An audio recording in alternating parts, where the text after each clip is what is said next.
मुद्दा मैं आपके बीच में उठाना चाहता हूँ कि थोड़ी सी दिल्ली में बैठे हुए हम लोगों को एक गलतफहमी सी रहती है कि किसानों को बहुत कुछ दिया जा रहा है, सारा किसान आकर के पूरे देश को लूट रहा है, सारी सब्सिडी दी जा रही है और बड़ा जो है घटिया किसान है इस देश का कि कमबख्त आ जाता है हर बार तीसरे चौथे महीने के, लाओ ये दे दो और वो कर्ज माफी कर दो।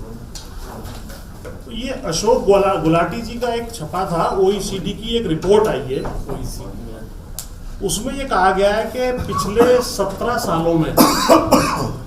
किसानों को हमने क्या दिया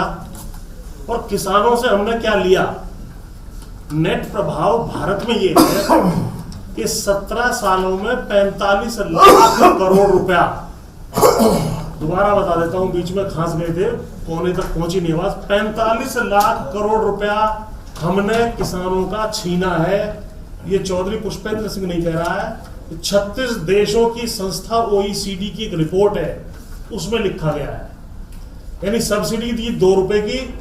और मेरी प्याज बाहर महंगी बिक रही है 100 रुपए की, उस पर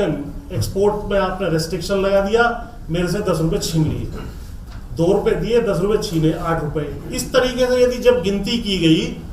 तो हमारे देश के किसानों से हमने 3.25 लाख करोड़ रुपया प्रतिवर्ष छीना है।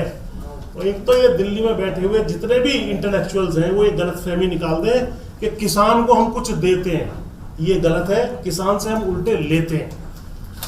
इसी रिपोर्ट में यह कहा गया है कि OECD कंट्रीज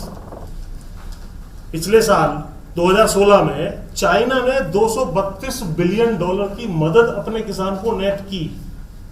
जो 17 लाख करोड़ रुपया बैठता है, और OECD कंट्रीज ने भी लगभग इतनी ही 235 बिलियन डॉलर, जो लगभग 17 लाख करोड़ रुपया बैठता है, दी। और हमने -25 बिलियन डॉलर 2016 में,